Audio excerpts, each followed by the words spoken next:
Olá, bom dia a todos!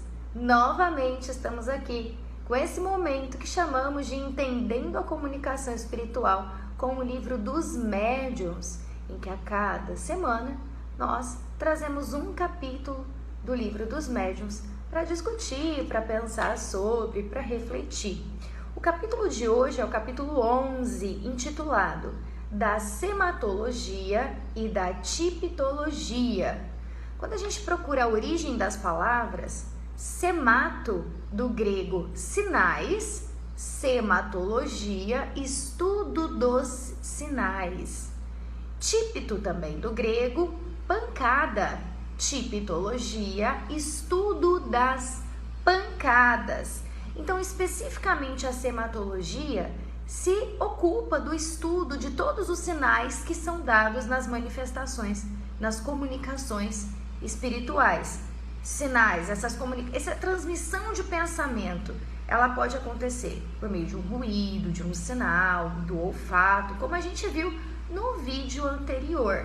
Então, esse estudo dos sinais, transmissão de pensamento do espírito por meio de sinais, seria o chamado sematologia. E a tipitologia, especificamente quando esses ruídos se produzem pelas pancadas das mesas.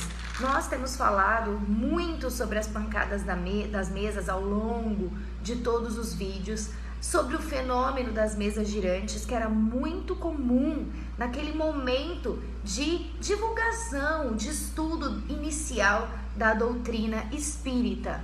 Muito tempo se passou desde então, mas as primeiras comunicações inteligentes foram obtidas pela tipitologia, ou seja, pelas pancadas nas mesas. Claro, era um recurso muito limitado, afinal de contas você tinha que estabelecer uma pancada para sim, duas para não, ou vice-versa, uma pancada para não, duas pancadas para sim. E nisso, a mesa se levantava em um dos lados e batia um dos pés, uma vez para sim, duas vezes para não, ou vice-versa, como eu havia dito. Isso tudo era pré-determinado antes, não é? É claro que além do sim e do não, o movimento feito pela mesa podia representar muito da natureza daquele espírito.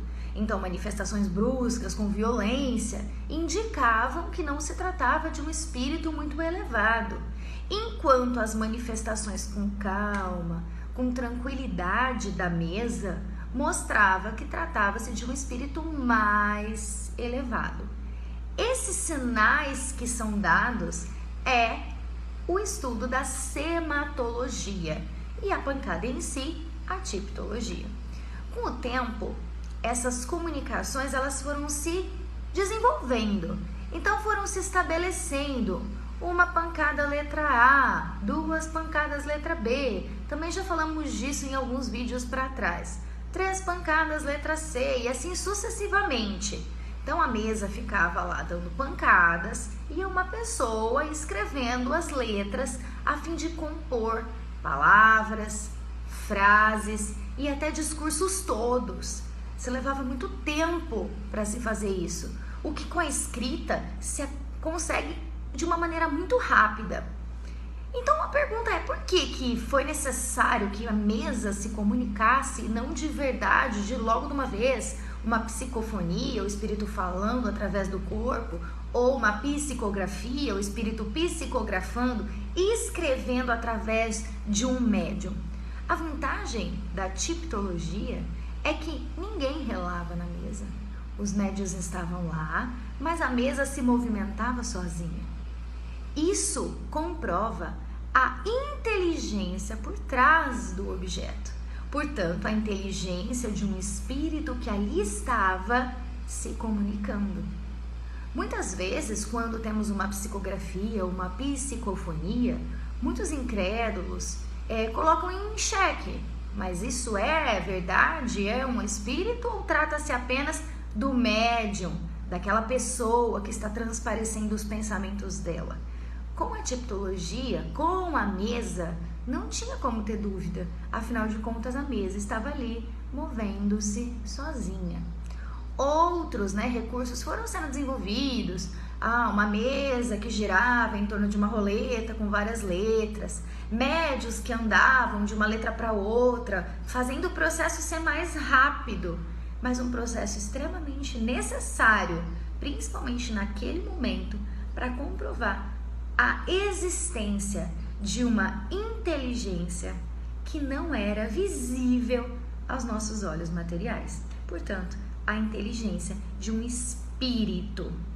É importante ressaltar que não existe, ainda pode haver comunicações dessa alçada, ou seja, por pancadas, mas é claro que o tempo que ela demora para se dar, para se concluir, é muito extenso, muito grande.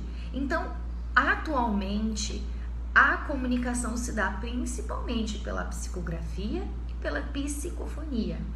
É importante lembrar que não existe um nível, um grau de evolução do espírito que prefira uma ou outra comunicação. Espíritos bons e maus podem se usar da tipologia, da psicografia, da psicofonia para se comunicar. E isso em nada tem a ver com a sua evolução.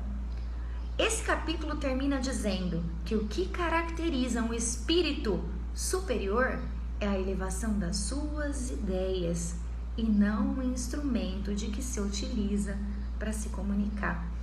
E com esse fim, eu mais uma vez quero que nessa semana nós nos lembremos de que é importante que a cada dia nós sejamos diferentes, porque a nossa elevação se mostra nas nossas ideias e nas nossas atitudes, e não em como nos apresentamos fisicamente para esse mundo, e não em como essa nossa comunicação se dá. É a natureza, é a elevação do espírito e da sua ideia que mostra quão mais elevado ele é. Que nós possamos todos continuar nesse estudo da doutrina e firmes nos propósitos de Cristo para a nossa vida, que é a nossa elevação moral e a prática constante da caridade e de atitudes que nos promovam uma melhoria, uma elevação espiritual. Ótima semana a todos!